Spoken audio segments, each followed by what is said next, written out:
Je suis toujours là. Traduction audio en français du livre de l'auteur Ada Hagi, I'm Still Here. Chapitre 1. Sans abri pour 3 jours. J'ai vécu de nombreux événements traumatisants dans ma vie. Et comme je l'ai déjà mentionné, ce livre ne parle pas de moi, car le but est de glorifier mon Papa Dieu dans les cieux. Mon pensée ne me définit pas. Dieu, mon Père, Jésus, le Saint-Esprit le fait et continue de le faire. Je ne vais pas les partager avec toi, car cela pourrait te rendre triste en le lisant. Donc, tu ne pourras pas avoir l'occasion d'être triste. La joie du Seigneur est vraiment notre force. Si tu ne m'as jamais rencontré auparavant, tu ne pourrais jamais croire par quel feu j'ai traversé, car il n'y a aucun résidu. Tu ne peux même pas sentir la fumée, mais seulement l'huile parfumée de joie, une agréable et douce odeur, l'odeur de Jésus. Tu vas voir et expérimenter l'amour inconditionnel d'un Père parfait, Dieu Papa. Il est fidèle et il t'apparaîtra quand tu t'y attends le moins. Je partage avec toi cette péripétie juste pour que tu saches que même dans l'adversité, Dieu est toujours là. Il est là, il est partout. Sa force se perfectionne dans notre faiblesse. Une relation avec Papa nécessite une totale dépendance à son égard. Si tu as une seule chose à apprendre de la parole de Papa, la Sainte Bible, sache et apprends cette vérité. Papa Dieu ne peut pas et ne veut pas aller contre ta volonté, la volonté de l'homme. Il t'a donné et il m'a donné le libre arbitre.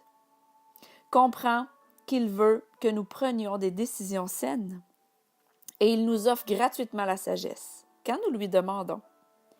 Mais il reste qu'il n'ira pas à l'encontre de notre volonté. Même Jésus, lui, a dit « Pas ma volonté, mais que ta volonté soit faite » et a poursuivi sa course. Tous les jours, nous avons des options. Dès le commencement, Adam et Ève avec l'arbre de la vie, l'arbre de la connaissance du bien et du mal. Choisis en ce jour qui tu vas servir. Je mets devant toi la vie ou la mort, bénédiction ou malédiction. C'est ton choix.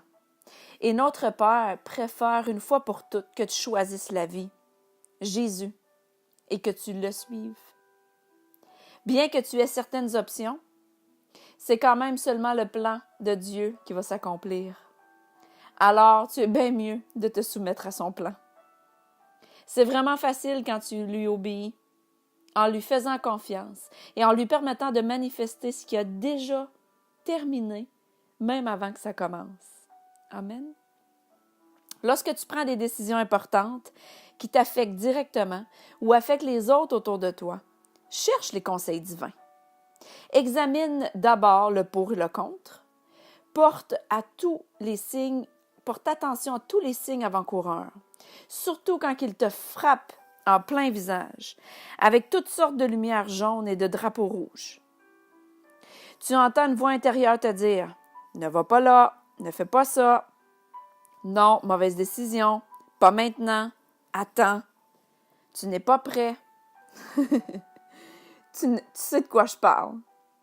Cette voix peut bien être celle de Papa Dieu, Jésus ou le Saint-Esprit. Ne la rejette pas. Ne rejette pas la vérité. Et ne fais rien jusqu'à temps que tu sois sûr d'être certain que tu le sais. J'ai été dans cette position plus que jamais j'aurais pu me l'imaginer. Prie jusqu'à ce que tu aies la clarté. Obéis en faisant confiance jusqu'à l'obtention du résultat final. Dieu en sera glorifié dans le nom de Jésus. Amen. Sur cette note, j'ai pris une décision qui m'a amenée au terminus d'autobus dans la ville de New York, là où j'ai été sans abri pendant 3 jours. Oui, mon pauvre de petit moi a été sans abri. Même avec ma grande famille, je n'avais aucun endroit où aller. Pas parce que je ne le pouvais pas, mais parce que j'étais complètement perdue.